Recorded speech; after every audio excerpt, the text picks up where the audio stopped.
میں جناب حاضر تہاڈا غلام, ادھر تو لوگ بڑی ایفیشنسیاں جھاڑتے ہیں جناب, بے فکر وہ کچھ نہیں ہوتا, میں جناب انہیں اونٹ لے کے آیا. کوئی بات نہیں.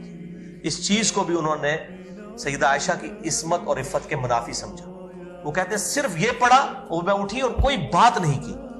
اللہ کی قسم ہم دونوں نے آپس میں کوئی بات تک نہیں کی, اور نہ ہی میں نے ان سے سوائے انا للہ و انا الیہ راجعون کے کوئی اور بات سنی.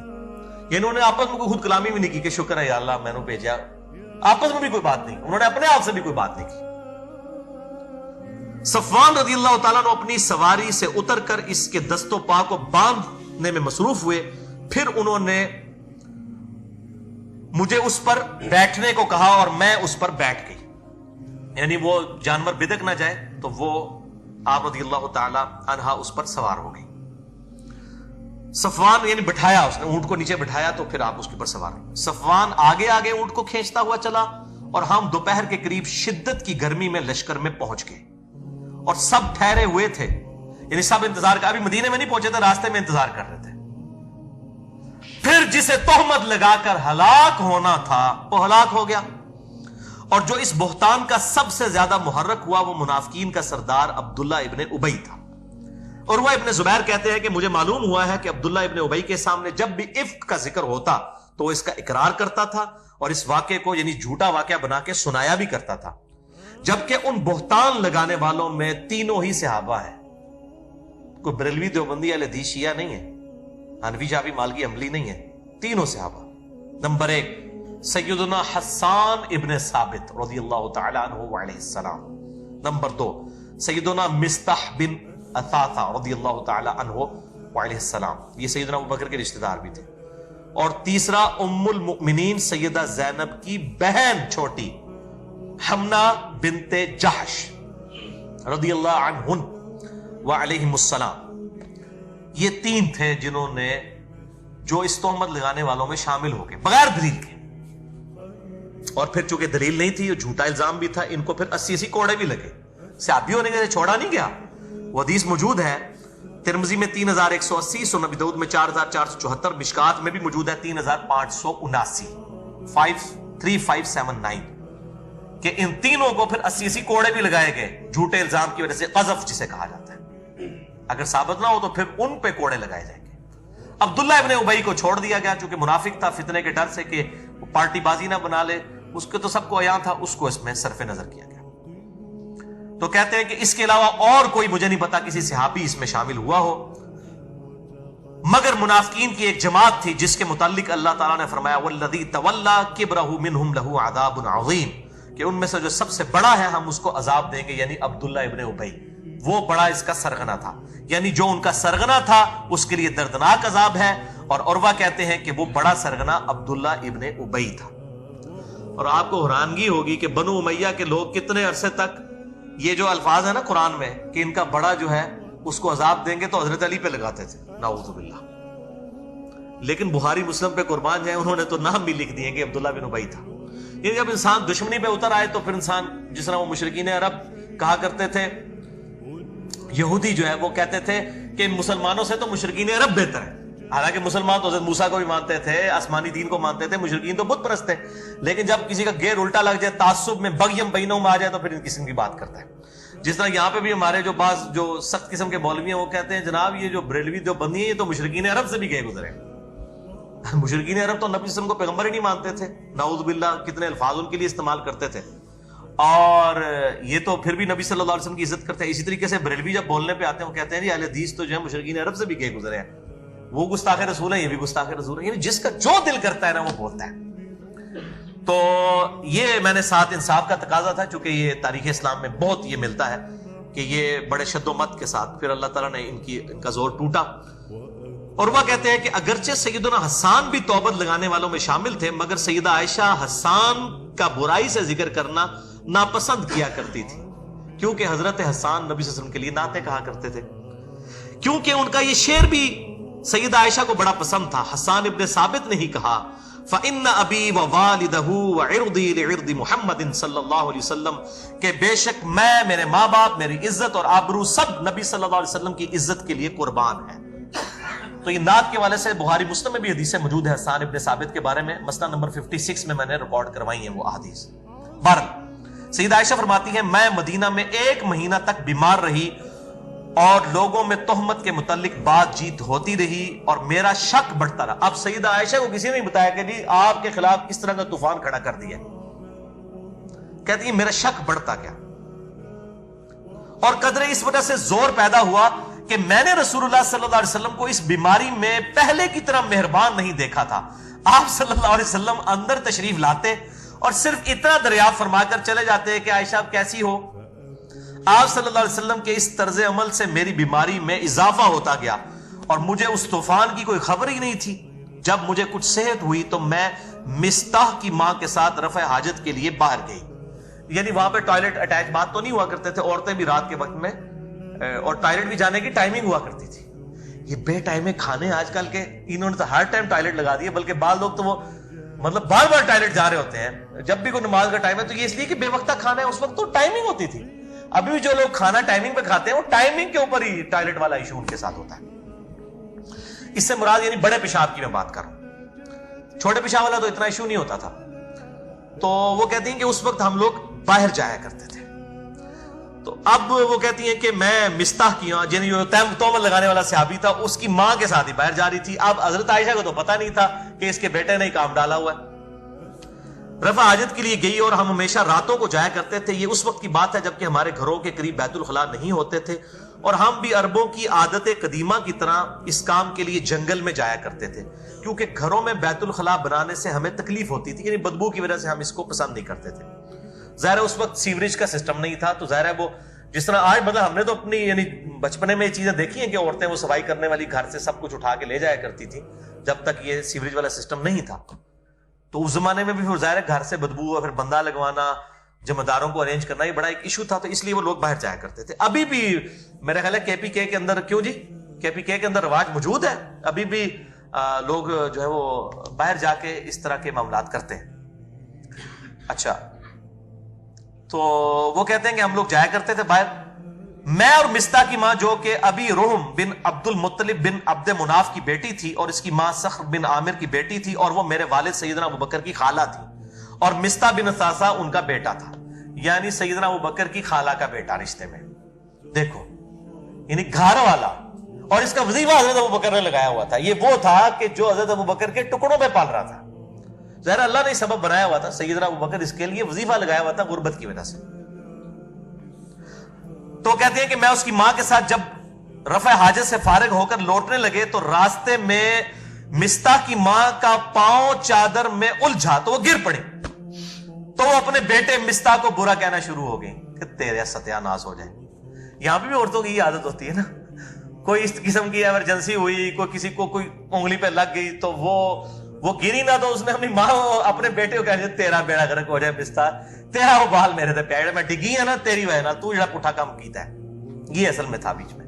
اب اما عائشہ کہتی ہے میں نے کہا ارے تم مستح کو کیوں بری کہہ رہی ہو، گری تو خود ہو، وہ تو جنگ بدر کا صحابی ہے۔ لو جی، بدری صحابی۔ یہاں لوگ کہتے ہیں کہ صحابہ معصوم ہے، وہ بھائی انسان تھے، غلطی ہو سکتی ہے، اس سے بڑی کوئی غلطی ہے کہ اما عائشہ کے اوپر تہمت لگا دی؟ صحابہ معصوم نہیں تھے، انسان تھے، اور ہم تو ان کی جوتیوں کی خاک کے برابر بھی، لیکن ان کو پیغمبروں کا درجہ تو نہ تھے۔ جو میں نے پچھلی دفعہ بتایا کہ شیخ البانی نے حدیث حوض کے اوپر لکھا ہے کہ شیعہ 12 اماموں کو معصوم مانتے ہیں، اور سنی جو ہے وہ سارے صحابہ کو معصوم مان کے شیعوں والا ہی کام کر رہے ہیں۔ احترام کریں، غلطی اپنی جگہ، معصومیت صرف انبیاء والی ہے، اور انبیاء کی بھی معصومیت کا وہ عقیدہ نہیں ہے جو پبلک میں ہے۔ میں نے عصمت انبیاء پہ پورا لیکچر دیا، مسئلہ 88A اور B۔ انبیاء سے لغزشیں ہوئی ہیں، غلطیاں ہوئی ہیں، گناہ نہیں ہوئے، لغزشیں غلطیاں ان سے بھی ہوئی ہیں، قرآن میں ریکارڈ ہوئی ہیں۔ حضرت آدم علیہ السلام کی غلطی، حضرت یوسف علیہ السلام، موسیٰ علیہ السلام، نوح علیہ السلام، ابراہیم علیہ السلام، ایون ہمارے نبی صلی اللہ علیہ وسلم کے کیس میں بھی 3 چیزیں بیان ہوئی قرآن کے اندر۔ عصمت انبیاء کے عقیدے پہ شبہات کا تحقیقی جائزہ، مسئلہ نمبر 88A اور B، اہل سنت پاک.com پہ ریکارڈ ہے۔ وہ کہتے ہیں کہ جی اس نے اپنے بیٹے کو برا کہنا شروع کیا۔ میں نے کہا مستح کو برا کہہ رہی ہو جبکہ وہ جنگ بدر کا صحابی ہے؟ انہوں نے کہا اللہ کی بندی عائشہ، تم نے مستح کی بات نہیں سنی، اس نے کیا بات کی ہے؟ تو اس نے ساری بات بیان کر دی جس سے میری بیماری دگنی ہو گئی۔ سیدہ عائشہ پہلے ہی بیمار، اوپر سے یہ صدمہ۔ اب ان کو فلم چلنا شروع کی، اچھا یہ جو حضور صلی اللہ علیہ وسلم بھی میرے ساتھ اتنا التفات نہیں فرما رہے، تو یہ تو نبی صلی اللہ علیہ وسلم کے دل میں بھی یہ بات بیٹھ گئی ہوئی ہے، اور وہ آگے آئے گا، اتنے سخت الفاظ ہیں سیدہ عائشہ کے۔ تو میں گھر آئی اور آپ صلی اللہ علیہ وسلم گھر میں آئے، تو آپ صلی اللہ علیہ وسلم نے دور ہی سے سلام کے بعد مجھ سے پوچھا، اب تو پوری فلم چلی ہوئی تھی، سیدہ عائشہ نے کہا اچھا ہم سمجھ لگ گئی ہے، دل ہی دل میں انہوں نے کہا، مجھ سے پوچھا، فرمایا کیسی ہو؟ میں نے عرض کیا کہ مجھے میرے ماں باپ کے گھر جانے کی اجازت دے دیں۔ اب یہ انڈیکیٹر تھا، ورنہ ایک محبوب بیوی اپنے خاوند سے کہہ رہی ہے میں اپنے ماں پیوں نے مل آواں، تو سوچے گا بھی خیریت ہے، کس لیے جانا ہے، کتنے دنوں بعد آؤ گی؟ سیدہ عائشہ کہتی میں اس لیے جانا چاہ رہی تھی، میں جا کے ادھر جا کے پوچھوں اپنے ماں باپ سے کہ یہ جو طوفان کھڑا ہوا ہے تو تسی لوگ پہ کر دیو، میں تو اڈی بچی ہیں۔ تو نبی صلی اللہ علیہ وسلم نے، میرا خیال تھا کہ میں ان کے پاس جا کر اس بات کی تحقیق کروں، تو آپ صلی اللہ علیہ وسلم نے مجھے فوراً اجازت دے دی، کوئی آپ نے نہیں روکا۔ میں گھر آئی اور اپنی ماں سے کہا کہ ماں یہ لوگ کیا باتیں کر رہے ہیں؟ تو ماں سادیاں ماں انہوں نے کہا بیٹی تم اس کا بالکل غم مت کھاؤ۔ مجھے بھی لوگ کہتے ہیں کہ علی بھائی آپ پہ الزام لگتا ہے، آپ خاموش نہیں، خیر ہے اللہ تعالیٰ بات کرنے لے، اور جس سے ہو رہی ہوتی ہے انہوں پتا ہے نا کہ پہ ہوتا ہے، کسی کو مشورہ دینا بڑا سوکھا ہوتا ہے۔ اب یہ ماں کیا کہہ رہی ہے؟ ماں کہتی ہیں کہ بیٹا غم نہ کھاؤ، یہ تو شروع سے ہوتا چلا آیا ہے، جب کسی خوبصورت عورت کی سوکنیں ہوتی ہیں اور شوہر اس سے زیادہ محبت کرتا ہے تو اس قسم کی عورتوں پہ الزامات نکلتے رہتے ہیں۔ میں نے کہا سبحان اللہ، لوگ ایسی باتیں منہ سے نکالنا شروع ہو گئی اور آپ کہہ رہی ہیں کچھ نہیں۔ وہی گل ہے نا، جس نے مصیبت پئی ہوتی ہے انہوں پتا ہوتا ہے نا، لیکچر تو انہیں ریکارڈ کرانا ہے۔ انجینئر محمد علی مرزا پر 10 جھوٹے الزامات کا تحقیقی جائزہ، وہ جو تکلیف سے گزرا ہوتا ہے اس کو پتا ہوتا ہے۔ خیر میں رات بھر روتی رہی اور صبح ہو گئی، نہ آنسو تھمے نہ ہی نیند آئی پوری رات۔ جب وہی الہی آنے میں دیر لگی تو رسول اللہ صلی اللہ علیہ وسلم نے سیدنا علی رضی اللہ تعالیٰ عنہ اور سیدنا اسامہ کو بلایا، یہی دو حضور کے لاڈلے سے آتے تھے۔ سیدنا علی بچپن سے پالا ہوا، اور سیدنا جو اسامہ تھے وہ زید ابن حارثہ کے بیٹے، وہ بھی آپ کے پوتوں کی مانند تھے۔ اچھا، اور اس معاملے میں مشورہ کیا۔ اسامہ جو ازواج مطہرات کی پاک دامنی سے واقف تھے کہنے لگے یا رسول اللہ صلی اللہ علیہ وسلم، عائشہ تو آپ صلی اللہ علیہ وسلم کی بیوی ہے، ان کو اپنے پاس رکھیے، میں ان میں کوئی برائی نہیں دیکھتا، وہ نیک اور پاک دامن عورت ہے۔ یعنی نبی صلی اللہ علیہ وسلم مشورہ لے رہے ہیں کہ بتاؤ کہ یہ جو باتیں ہو رہی ہیں اس میں تمہارے، اب آج کل کا کوئی بندہ ہوتا تو کہتا ہے یا رسول اللہ علیہ وسلم تہاڈی بیوی یہ ہو ہی نہیں سکتا جو ہوئے، کس طرح دی گلاں کر رہے ہو تسی، خود اپنی بیوی تے شک کر رہے ہو۔ لوگ تو اس طرح کی باتیں کرتے ہیں، فوراً ہی مطلب لوگ جو ہے نا فضائل بیان کرنا شروع کر دیتے ہیں، لیکن ان کو پتا تھا کہ انسان تو انسان ہے، غلطی کا پتلا ہے، اور نبی صلی اللہ علیہ وسلم اگر پوچھ رہے ہیں تو ہمیں اب ان کے بارے میں صحیح کومنٹس دینے چاہیے جو ان کا کریکٹر ہے۔ اچھا، اس کے بعد نبی صلی اللہ علیہ وآلہ وسلم نے سیدنا علی سے پوچھا، تو سیدنا علی نے عرض کیا یا رسول اللہ صلی اللہ علیہ وسلم آپ کے لیے عورتوں کی کوئی کمی ہے؟ اور بھی اور بہت سی عورتیں موجود ہیں، آپ ان سے نکاح کر سکتے ہیں۔ اب اس بات کو نا لوگ کہتے ہیں جی سیدنا علی نے بغض کا اظہار کیا ہے اما عائشہ کے ساتھ۔ بھئی یہ ان کا بغض نہیں تھا، یہ نبی صلی اللہ علیہ وسلم سے ان کی انتہا درجے کی عقیدت تھی۔ انہوں نے قطعاً نہیں کہا کہ عائشہ اس طرح کی ہے یا اس نے یہ کیا ہے، انہوں نے کہا یا رسول اللہ علیہ وسلم آپ نے ایک بیوی کے پیچھے اتنی ٹینشن لی ہے، اتنی عورتیں اور موجود ہیں آپ کے لیے۔ اور واللہ اللہ تعالیٰ نے قرآن حکیم میں سیدنا علی کی توثیق کر دی ہے قیامت تک کے لیے۔ میں نازبیوں کو پھکی دے رہا ہوں جو علی سے بغض رکھتے ہیں اور کہتے ہیں جی علی عائشہ سے بغض رکھتے، نعوذ باللہ، علی بھی جو اللہ تعالیٰ بھی عائشہ سے بغض رکھتے تھے۔ واقعہ ایلا جو بخاری مسلم میں ہے، جو سورہ الاحزاب اور سورہ تحریم کے اندر اس کی ڈیٹیل موجود ہے کہ نبی صلی اللہ علیہ وسلم سیدہ عائشہ اور حفصہ نے جو آپ صلی اللہ علیہ وسلم کے ساتھ بدتمیزی کی، جو قرآن میں بھی آیا، سورہ تحریم سورۃ الاحزاب میں، حتیٰ کہ طلاق تک نوبت آ گئی، آپ صلی اللہ علیہ وسلم کو کہا گیا طلاق دیں ان دونوں کو۔ میں نے پورا مسئلہ نمبر 105 جنید جمشید پہ گستاخی کے الزام کا تحقیقی جائزہ، اس میں یہ حدیث ایلا بیان کی ہے، آج مال نہیں ہے ورنہ تو 1-1.5 گھنٹہ لگ جائے۔ اس حدیث میں بھی آپ صلی اللہ علیہ وسلم کی ناراضگی اور اس کی تسلی میں جب سورہ تحریم کی آیات نازل ہوئیں تو عائشہ اور حفصہ کو کہا گیا تمہارے دلوں میں ٹیڑھ پن آ گیا ہے، رجوع لاؤ، توبہ کرو، اور اگر تم ہمارے نبی کے ساتھ یہ سلوک کرو گی تو یہ یاد رکھو اللہ تعالیٰ ان کو اور عورتیں دے گا اگر وہ تمہیں طلاق دے دے۔ پھر اللہ تعالیٰ نے ان بیویوں کی خوبیاں گنوائیں کہ اگر اے نبی صلی اللہ علیہ وسلم آپ عائشہ اور حفصہ کو طلاق دے دے تو ہم آپ کو مسلم